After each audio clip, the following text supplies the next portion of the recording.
Saya baru saja menghantar satu surat kepada Pejabat Setiausaha Dewan Rakyat untuk merujuk Yang Berhormat Ahli Parlimen Hulu Terengganu dan Ahli Parlimen Alor ke Jawatan Kuasa Hak dan Kebebasan. Pada 2 hari lalu, 21 Oktober, jam 12.30. Ini adalah mengikut Hansard Parlimen yang telah diterbitkan. Ahli Parlimen Hulu Terengganu, Dato' Rosso bin Wahid telah berucap seperti berikut. Terima kasih larut, banyak cukai akan dibebankan di atas pundak rakyat. Bukan pundik ya, pundak, ketawa, pundak rakyat. Dan pada hari yang sama, Ahli Parlimen Alor pada jam 19.10 telah berucap seperti berikut. Datuk Speaker, Perdana Menteri ni ada pejabat, ada pegawai.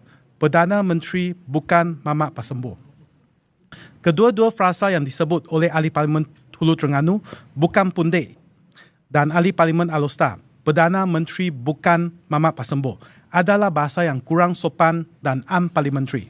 Oleh itu, di bawah Peraturan Mesyuarat 36(4) adalah menjadi kesalahan bagi ahli-ahli Dewan untuk menggunakan bahasa yang kurang sopan, biadab atau membuat pernyataan yang seksis. Dan Peraturan Mesyuarat 36(12), mana-mana ahli yang mengeluarkan kenyataan yang mengelirukan Dewan adalah sifat sebagai menghina majlis dan ahli itu boleh dirujuk kepada Jawatan Kuasa Hak dan Kebebasan.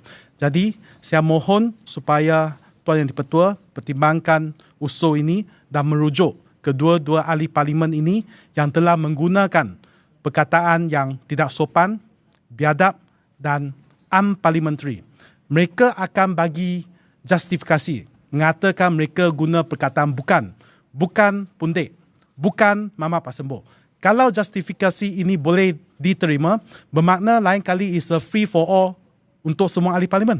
Kita boleh pakai perkataan bukan di depan dan cakap apa-apa sahaja. Jadi saya rasa ini tidak boleh diterima. Dan saya berharap kedua-dua ahli parlimen ini harus dirujuk kepada Jawatan Kuasa Hak dan Kebebasan demi mempertahankan Dewan yang mulia ini. Sekian, terima kasih. Jotong, anything to add? No, nothing to add. Any questions?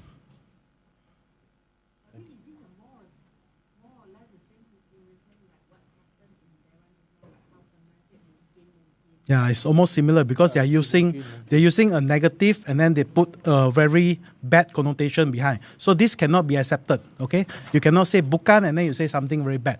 If this can be accepted, that means we can say anything we want, and we just add bukan in front, mungkin in front. So this cannot be accepted. It's foul language. Yeah. Foul, filthy language. You cannot use that in parliament at all. Satu bahasa yang begitu kesat dan lucah.